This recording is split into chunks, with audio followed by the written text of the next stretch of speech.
words that you could sing, but barely stand on.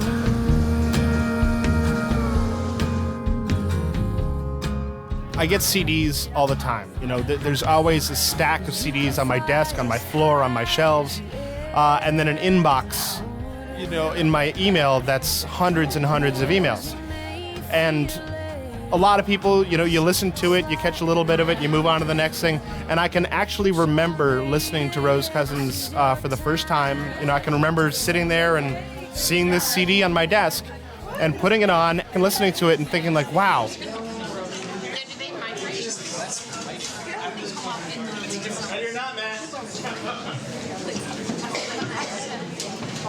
In some of the industry towns, you're showcasing, you're trying to get someone in the industry to notice you, and here you get an audience, like you get fans, real fans that come and see you time and time again.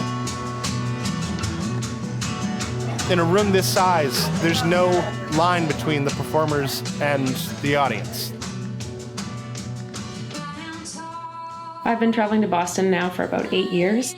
I'm inspired every time I'm here, and I'm pushed to kind of bring my best to the table.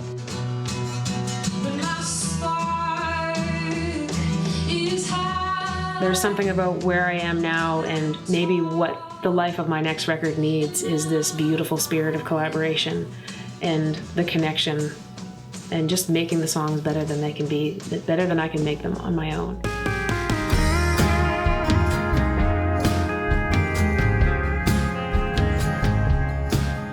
The record's being made at a studio in Somerville in Davis Square, which is the place where I used to stay when I first came to Boston. It's called Q Division, and people like Patty Griffin and James Taylor and Amy Mann have made records there, so it's an exciting space to be in.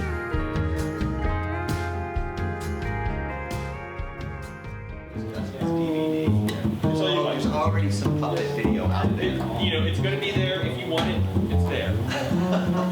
Put it out.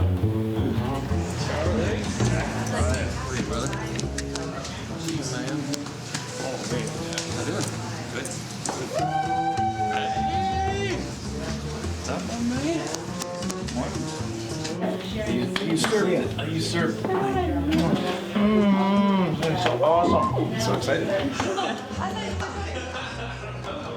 I think Rose, more than any other artist I know, I think is so rooted in community. I think that's so huge for her. And the thing that she gets the biggest charge out of any musical experience is being around a lot of people and seeing the magic that can come from that spontaneous connection. I grew up in small communities and understood really fast that, you know, bigger groups of people could be close and get things done and have this sense of belonging. And I think that that is also true in Halifax, where I live now, and also true in Boston, where I spend a lot of time.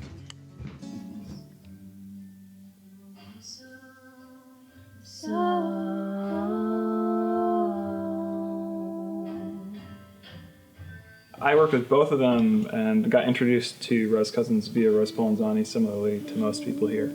If I went, hey, hey, hey, and then you're by yourself, hey, and then I go, hey, with you. They sort of have their own like secret language. Like they don't talk like, oh, you sing a C, I'll sing a G. You just go, I'll sing a you sing a and they're like, oh yeah, obviously. 1, 2, 1, 2, 3.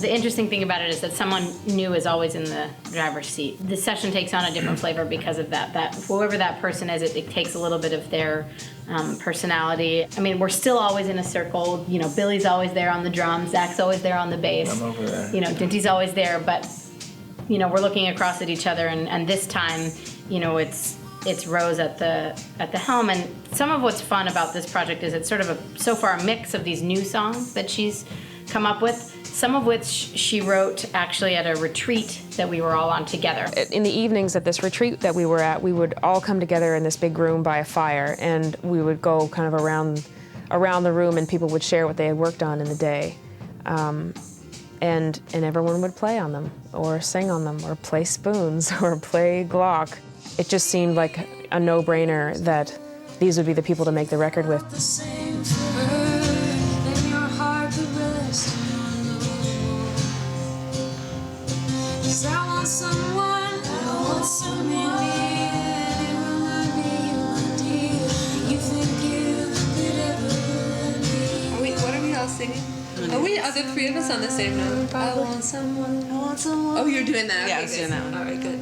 That sounds awesome. In this particular group of singers, too, in terms of vocal ideas, there's no end of ideas. It's just a matter of which direction. But there's so much, I think you used the word trust before. There's so much trust and confidence in each other, and belief that it'll be great whatever it is. It felt like the first verse we were kind of finding it, and by the second verse it felt like it locked in better. It feels like it's kind of a process to sort of... Because my body is used to singing, playing it in that like chugging forward train thing, and the 2 and the 4 are making me screw with my situation. But I think the feel is awesome. I think I like the I think if you just sing, it might be cool. I brought all of these songs very new to the table. The group of people that I'm doing it with all bring something very important and help build the life that song will have, you know, and that it will take on the record and, you know, its first evolution. Forming and shaping a song with a group of people as talented as these ones in Boston is an unbelievable journey. And there's moments where, you know, it's like things can happen exactly as I might have pictured them, and then a song would take shape like I never could have imagined. How does that intro sound? I mean, I just heard it, but I mean, let's hear it again. This really harkens back to an old way of making records where you have everybody in a room. You know, I mean, this is the West Coast, you know, Wrecking Crew, kind of like Phil Spector Beach Boys era kind of approach where you put a bunch of people in a room, you have them all play instruments, and out comes this gigantic Cross your sound. fingers.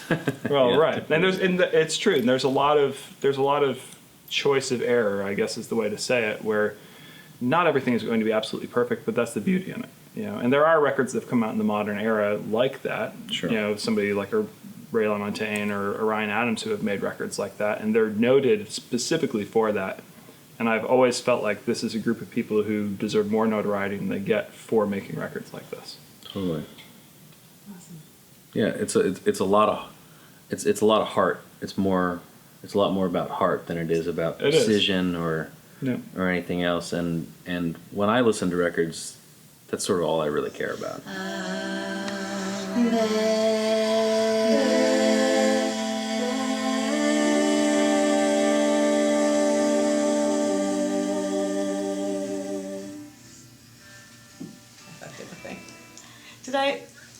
Were you singing that note? I didn't do what I thought I was going to do. But it worked out fine, so let's not talk about it.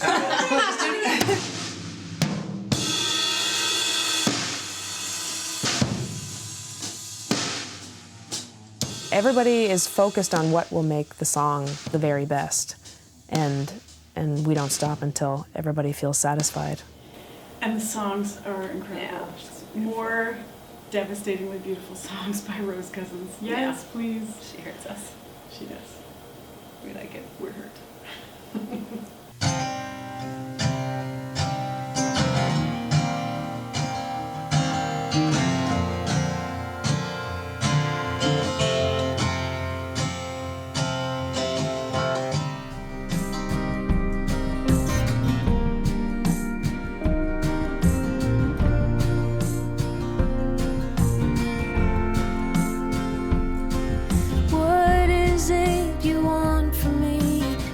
Something that I can't see. All my words are broken on the ground. I think navigating the dark pieces of ourselves and the parts where like we don't want to admit that we need help or that we are lonely, I think that's more difficult to navigate those pieces of life. when I hear a song, to know that someone else can empathize, you know, it's that sense that you're not alone. I guess that's the thing that connects back to community, you know? I don't have to play music alone, and I don't have to be the only one who's sad in the world if I happen to be sad that day. I'm not the only one struggling with my heart, you know, in any number of ways. And yeah, sometimes it feels really great to play a really sad song with a great group of people. Looking for the way to talk you down.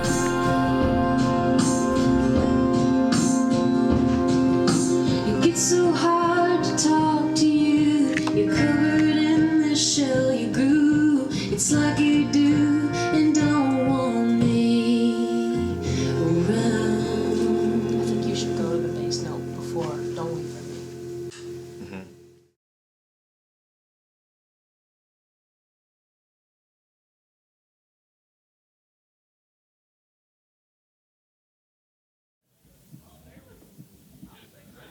Who am I?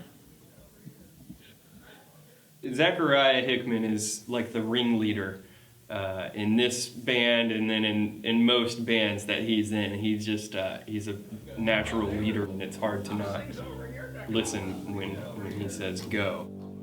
Charlie Rose is sort of a newer member of the Boston community, but we've kind of grabbed him real quick because he plays everything and he's so talented. And I think he's playing a bunch of different instruments on this record, but mostly pedal steel, I imagine. Who else? Dinty Child. He's just such a beautiful soul. And he plays a million different things, and he has such an adventurous spirit about him. He's a great person to have in the studio. Austin Nevins on guitar, and he and Rose have been playing together for a long time and really, really understand each other. And Sean and Rose have such a sweet relationship. People don't think of him as a piano player, but he just will pick out those notes and just play those, like 4 notes or something, and they add so much. He's got a great ear. We got Billy Beard on drums. Yeah, and he's part of Session Americana and has been playing in the Sub Rosa band forever. And then the singers are the women that I love to sing with. Laura Cortese, who's got the most energy of anybody I've ever met. Jennifer Kimball is so creative. Chris Delmhorst was here. She can sing so low and beautiful and has such unusual ideas down there.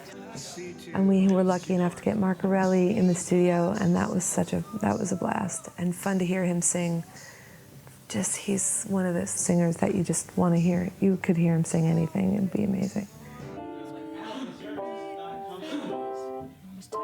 Rose Polenzani is basically made of magic. She writes the most incredible songs. She has unlimited patience to work out parts and unbelievable ideas for those parts, which is, you know, the reason why I wanted her on this. She's been a really good friend of mine for a lot of years and a big part of my journey through the Boston scene.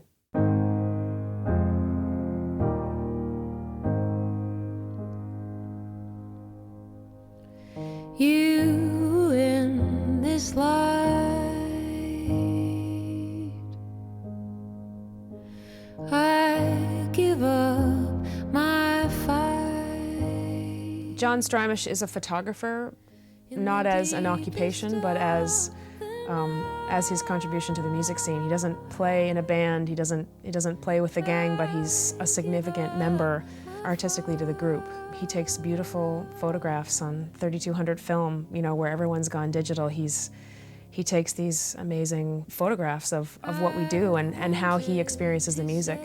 And they're very unique and important to me.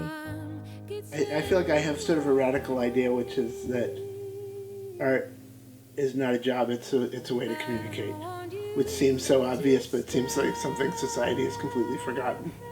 And I feel inspired by these people who seem to make music as a way to communicate. And I just think it's really special, and I can't believe that I've managed to find a way to get lucky enough to get invited. Rose Cousins is unbelievable. She is.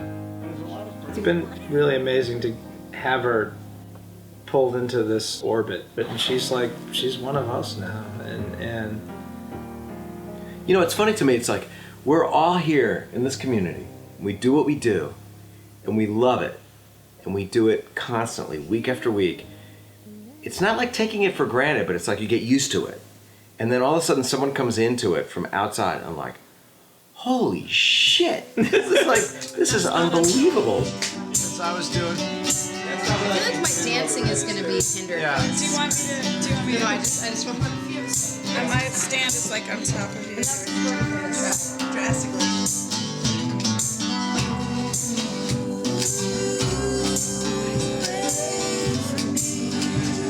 Yeah. So now we don't enter until the around. Wait for me. Sing, Mom.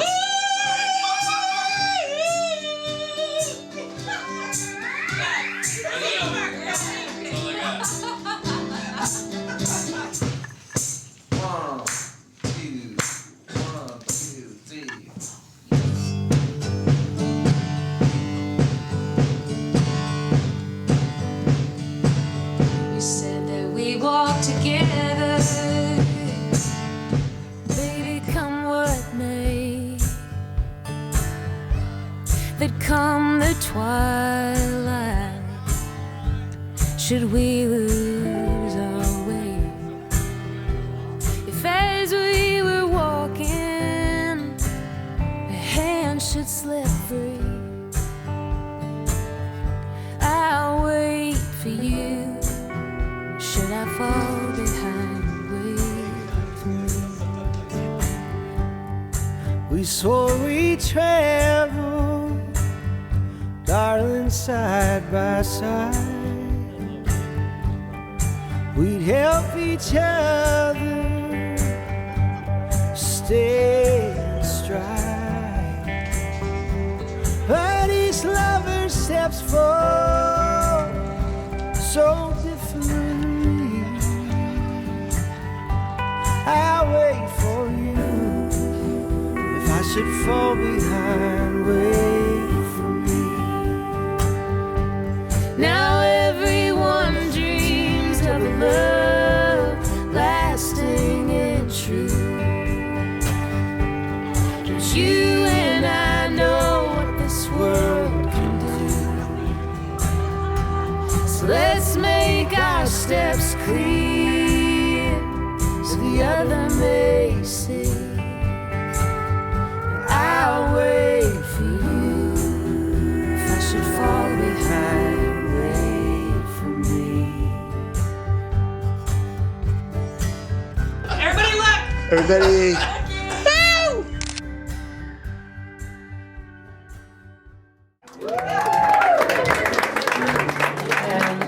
We went into the studio for 3 days in early March and had a real great time, and we're going to just do some songs off of that. So it's an honor for me to have this set in Sub Rosa, so thank you very much, Rose.